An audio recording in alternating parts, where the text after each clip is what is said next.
to live on purpose? What does it mean to live in our own truth and show up to our daily lives with intention? Well, first and foremost, we must be asking the questions of ourselves. What is my truth? What are my intentions? Where do we find these answers, and how do we show up to them each and every day?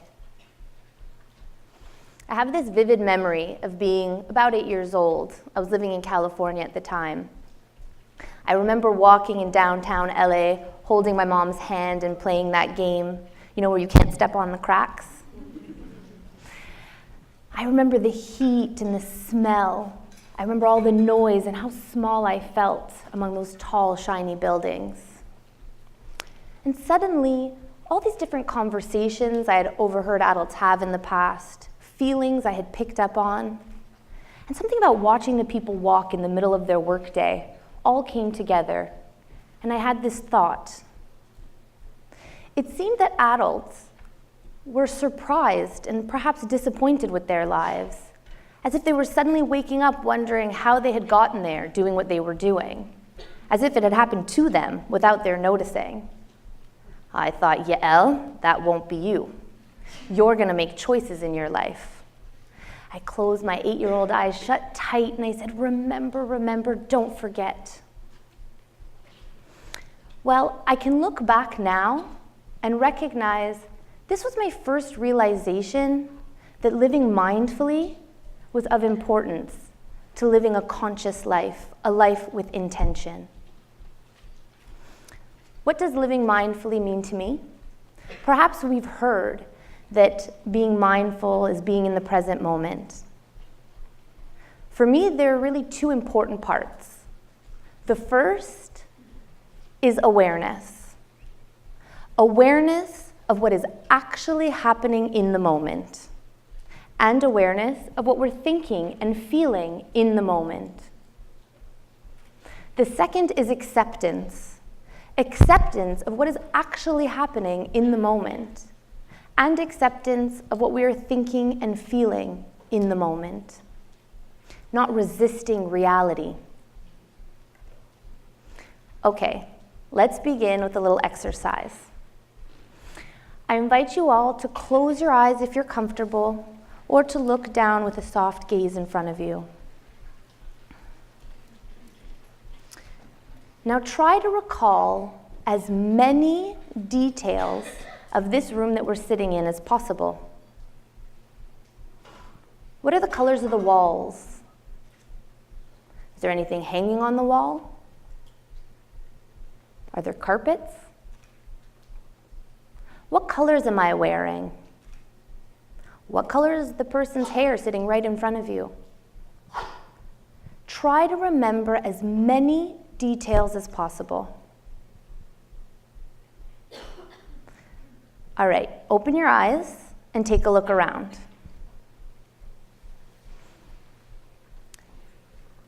I need your participation here on this one. Who would be willing to share what they were able and not able to remember?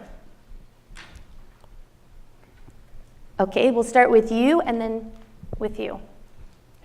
Hi.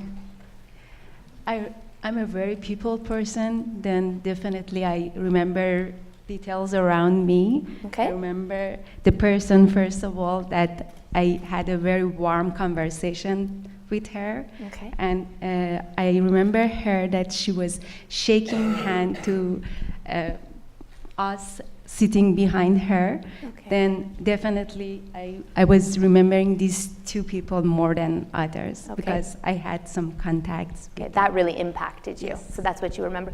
Were there things that you didn't remember you were surprised to see when you opened your eyes? I was surprised that I was trying to remember the person was sitting right in front of me.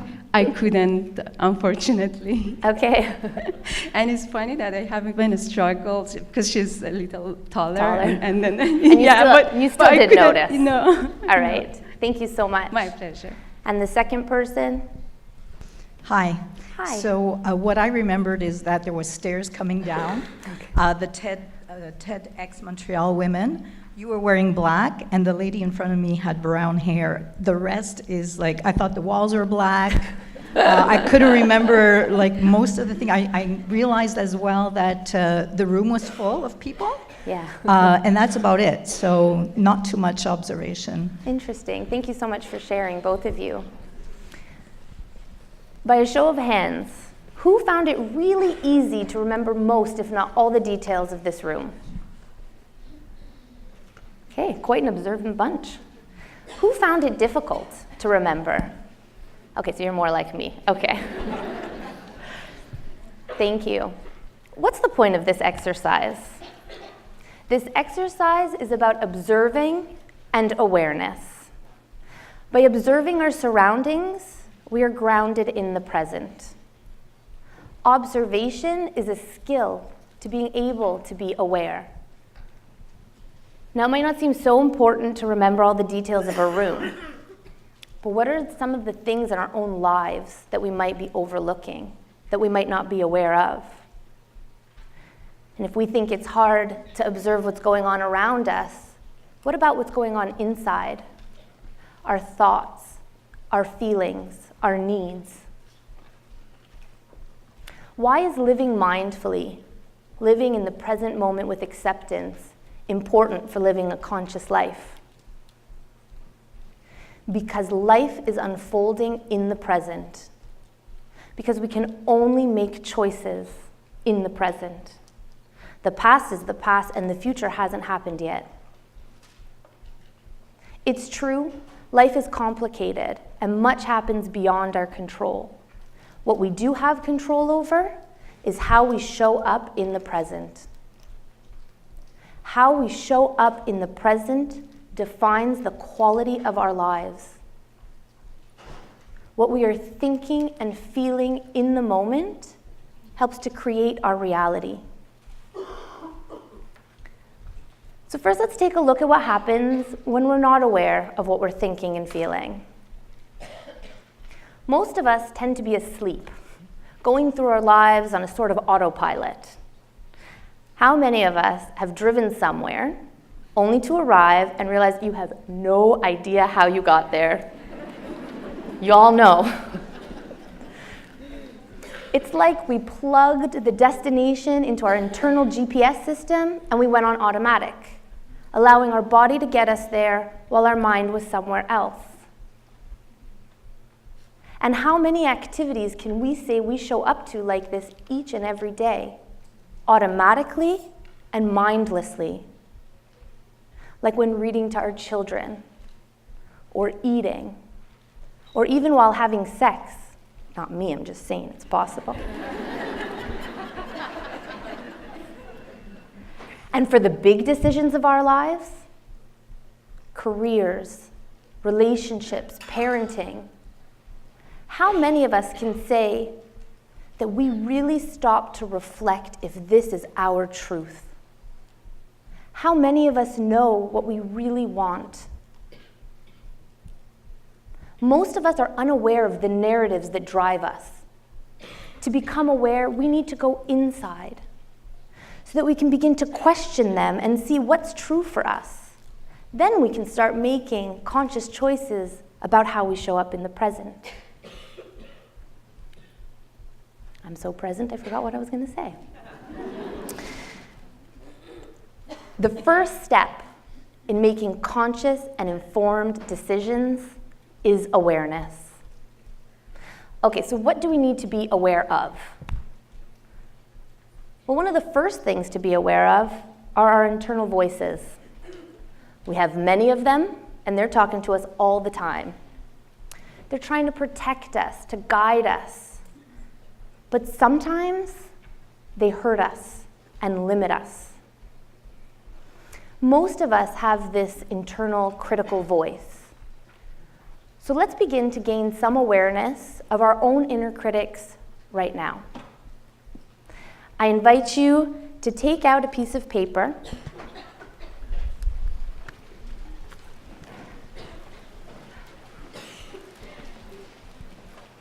My clicker's not working. Okay. Oh.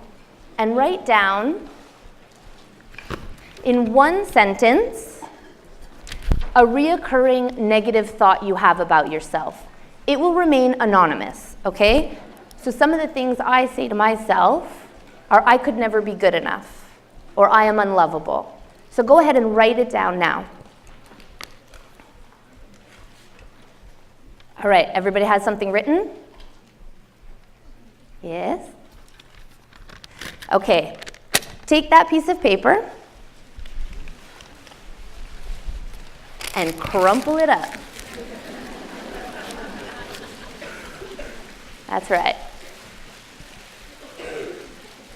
I want you all to take that ball of paper and throw it somewhere else in the room like this. Maybe not at someone so directly. Sorry. Nice. Nice. Not at me, guys. I'm going to throw some of these back at you. You have some. All right. Now, pick up a ball of paper that landed near you.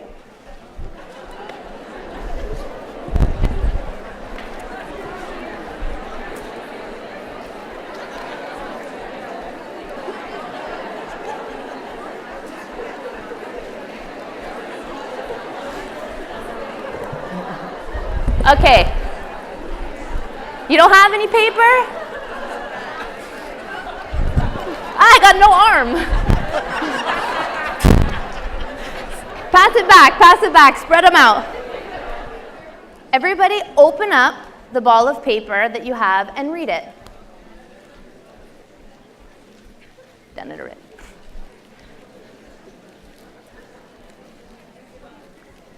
Okay. Raise your hand, please, if you're willing to just read what's on the paper written in front of you. Okay, just shout it out.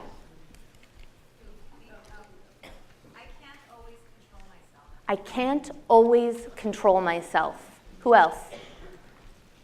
I am not good enough. I am not good enough. Then I'll repeat it. I am not good enough. A third time. I am not good enough. Oh, we're very excited. Hold on a second. In the back? There you go. Here. I can't connect with people. I can't connect with people. I can't do this. I can't accomplish this. I can't do this. I can't accomplish this. I am not good enough. I'm not good enough.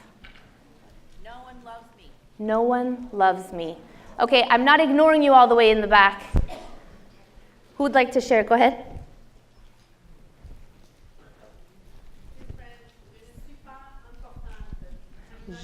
Je ne suis pas importante. I am not important.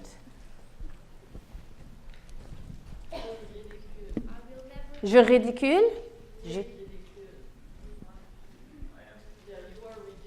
You are, I am ridiculous. Yeah? I am not smart enough. I'll take one more. I am overweight. Thank you for sharing. What do we notice from this exercise? We all have fears, doubts, and areas where we feel like we're not enough. But where do we get these messages from? And how do we know them to be true? Get this clicker working. To begin to answer that, let's take a look at a short video now. So where does the critical inner voice come from? The way we are viewed growing up and the attitudes directed toward us as children shape how we see ourselves.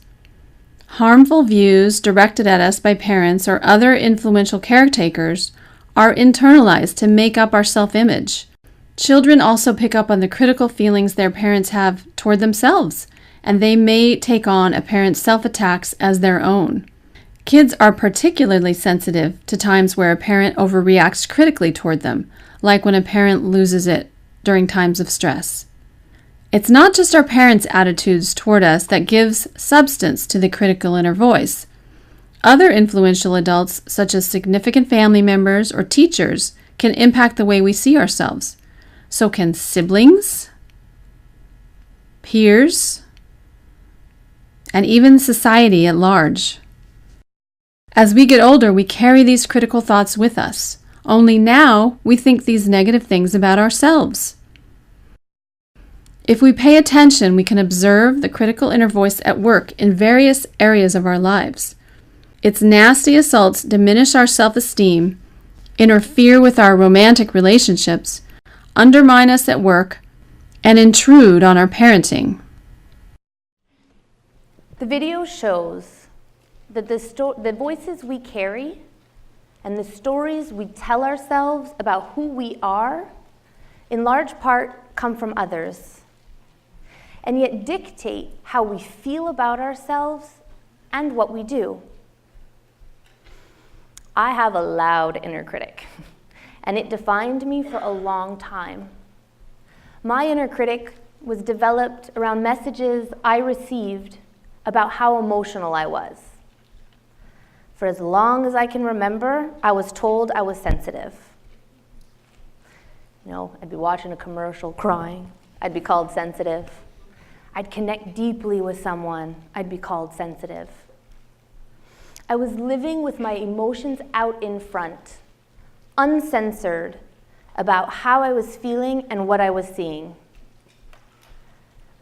Now, the social norms around me didn't dictate that this was necessarily appropriate or acceptable. I was often the only person in the room talking about difficulties, even though we were all experiencing them. Most people were talking about their accomplishments and things that made them look good. I was going around talking about things that showed my vulnerabilities. I saw the fatigue in my mother's eyes when I would go to see her yet again late at night with another emotional drama. The adults around me didn't have a lot of great tools to deal with their own emotions. They certainly didn't know how to help me with mine. The messages I picked up on was that I was too much. I was bad. Something is wrong with me. And whenever these messages show up, I feel shame and I want to disappear.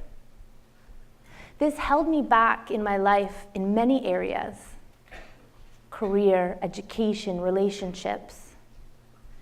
The inner critic's messages are powerful, and what we tell ourselves becomes our truth. So we really want to become aware of what we're repeating to ourselves. Let's do that now. I invite you to open up your notebook. I want you to have 2 fresh pages. For this exercise, we're going to write only on the left side of the page. We're going to leave the right side blank.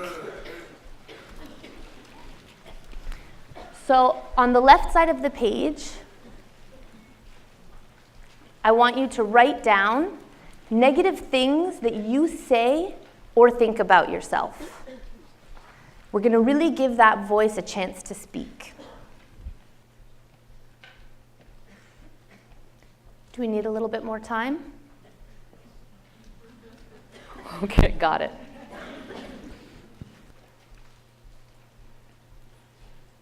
Okay, have we all had a chance to write some things down? Yeah? Notice all the criticisms that we carry around and are juggling. And we often assume that these messages are facts.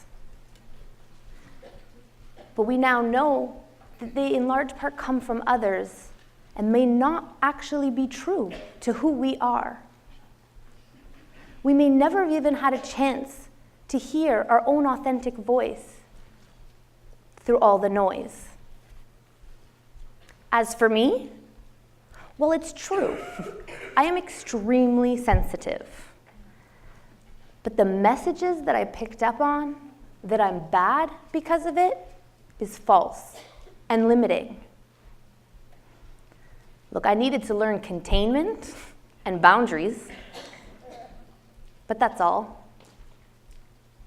Once I could understand that, and then begin to accept my sensitivities that are never going to change, it's who I am. But then I could begin to see and utilize the gifts that come from being that sensitive. Okay, for the moment, I'm going to ask you to just put all these things you just laid out aside, but I promise we're going to come back and address them later.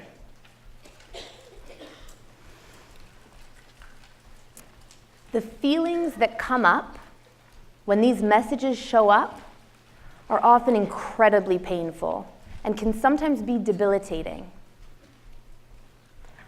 Often underlying these strong feelings, whether it be shame, anger, sadness, jealousy, we will find fear. The fear of not being enough. The fear of rejection. Fear of isolation. Fear of the unknown. And our responses cause us to ultimately move away in one way or another from the person, situation, and from ourselves. Because the feelings that come up are too painful and uncomfortable to tolerate. Now, when we feel fear, a natural response is to want to run away and avoid it. And we're coping in this way all the time. We numb ourselves, distract ourselves, find ways to disconnect, all to avoid. Let's take a look at some of the common ways that we disconnect. Binge watching Netflix. Knowing laughter. Social media. Food.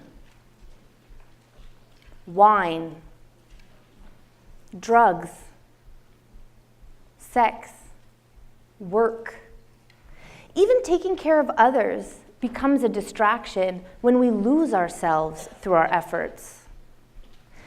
So we dive into these external distractions to avoid ourselves and try to soothe ourselves. Take a moment now.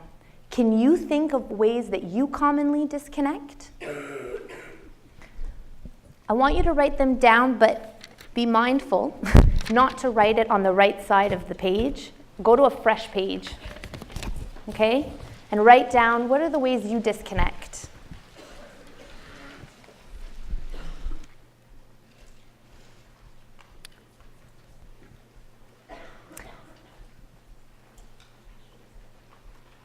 We disconnect from ourselves in another way.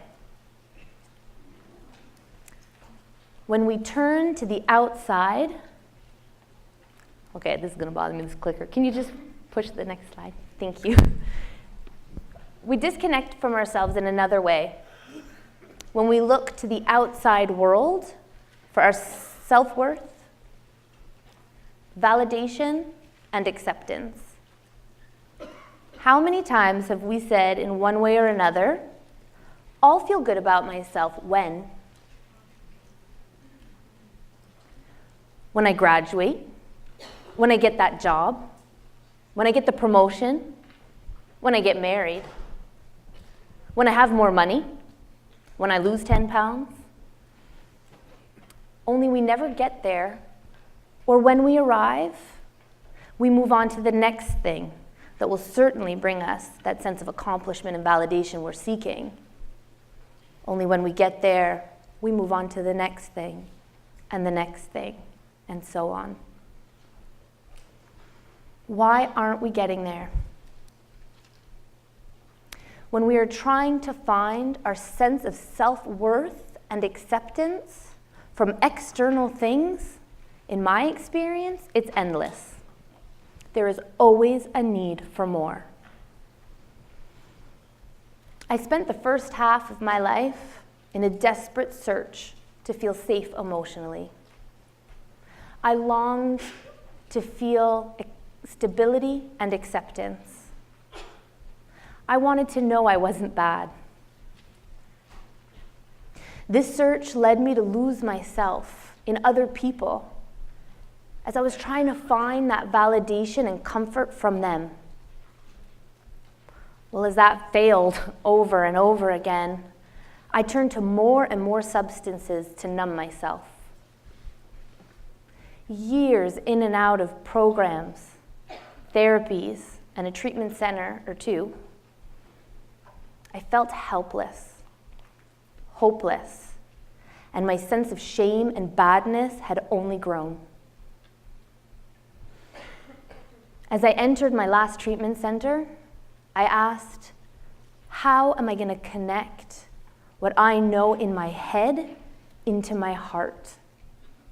Now, at this point, I had lots of insight, understanding, a couple tools, but I couldn't move from knowing to feeling, believing, and living these things. Of course, no one could tell me how to do that, which left me feeling more alone and afraid. That distance felt huge, scary, and impossible. Well, as soon as I entered, I was put into an already started therapy group, and I sat there, shivering, still detoxing a little bit, sick to my stomach.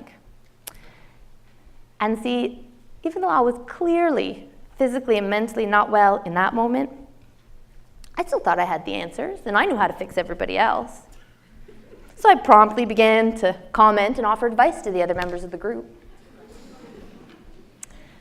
Well, a counselor pulled me aside afterwards and said, maybe you want to stop talking and just listen. Stop talking and listen. Oh yeah. This is the emotional part. When I lay in bed that night, sobbing, I thought about what he had said. And I found myself in a type of prayer, I guess. I didn't believe in a God per se, and I've come to believe I was speaking to that authentic part of me that's beyond my ego and which connects us all. It was in that experience that I had an epiphany. I had to let go of what I thought I knew. I had to let go of trying to juggle these voices inside that were leading me with fear and punishment. I found myself in the truest sense surrendering, asking for help. I felt a sense of readiness to accept my flaws, accept myself.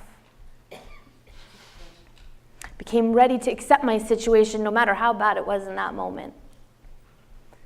Became open to however life was going to unfold. Full acceptance, openness, and presence. Well, this was the first time I was ever truly compassionate with myself.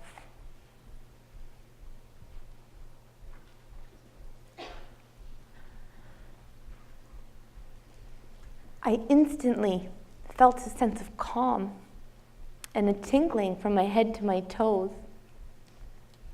And I knew I could be okay. Make no mistake, this was just the very beginning, but it was an opening for real change. And it was how I made the distance from my head to my heart. All the hard work came afterwards and continues to come, but I have never felt the same. As a final exercise together, let's all get to know a more compassionate voice within. I invite you to now open up your notebooks to the part where you had written the critical thoughts on the left side, and where you hopefully still have a blank page on the right side. And just have it available on your lap. Put down your pens, there's nothing to do just yet.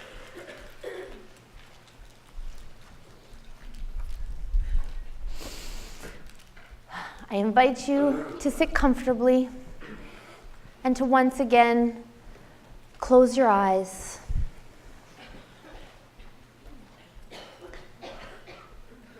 Just take a few slow, comfortable breaths.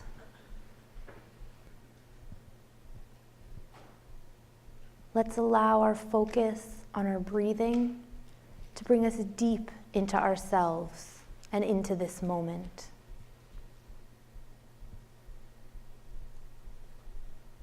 Now imagine a loving hand coming to rest on your own hand.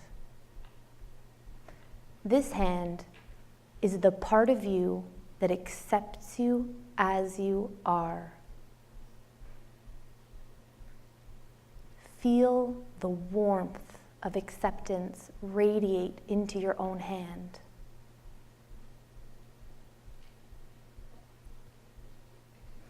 Allow the feeling of loving kindness to envelop your entire body. Allow that acceptance into every cell of your being.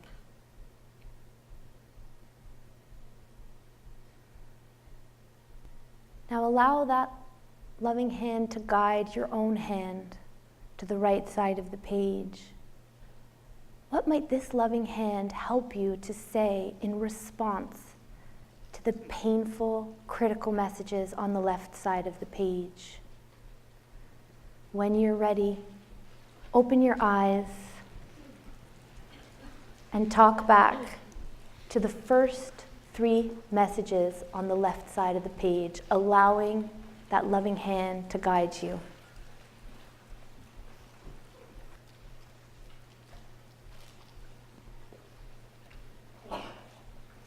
Has everybody had a chance to talk back to at least the first 3 messages? Anyone need more time? Okay. I invite you to complete this exercise at home and talk back to each message that you had written on the left side of the page. From this compassionate place where we meet ourselves in moments of difficulty with kindness and acceptance, recognizing we're one in a large community of other imperfect humans, we're armed to be brave. From this place, we can face our fears and have the courage to look within and show up to our truths. From this place, we can challenge, tolerate, and grow, moving forward in each moment as our authentic, beautiful selves, and share that with the world. When in a space of love and compassion for self, love and compassion for others follows. Maybe living authentically is about how we experience rather than what we experience. What if, instead of disconnecting, wherever we are, whatever we're doing, we do it with full engagement, presence, and acceptance of our flawed selves? Yes, that would mean we'd be more in touch with pain and difficult feelings, but also more in touch with joy, beauty, and possibly the courage to not walk away from meaningful moments and relationships. When we show up to our experiences with presence and willingness, our authentic voice within has the opportunity to be heard through the noise of all the other voices. That voice is kind, wise, and our most valuable guide. That's our guide to answer these questions we've been asking, each one for ourselves.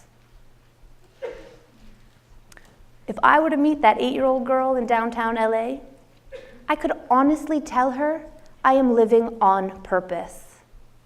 I am making conscious choices about who I want to be and how I want to spend my life. Fear, doubt, pain all still exist. It's less and doesn't dictate my life. And I am present, enjoying so much of it. Even after all these years since achieving sobriety and achieving successes, being validated, finding love, whenever I move out of this space of acceptance and presence, I inevitably find that void creeping back in. That's why I try to practice living mindfully, so that I can notice when I go off and I can come back to myself. And when this happens, I try to accept it without judgment and return to present. Every moment is a chance to begin again. Thank you.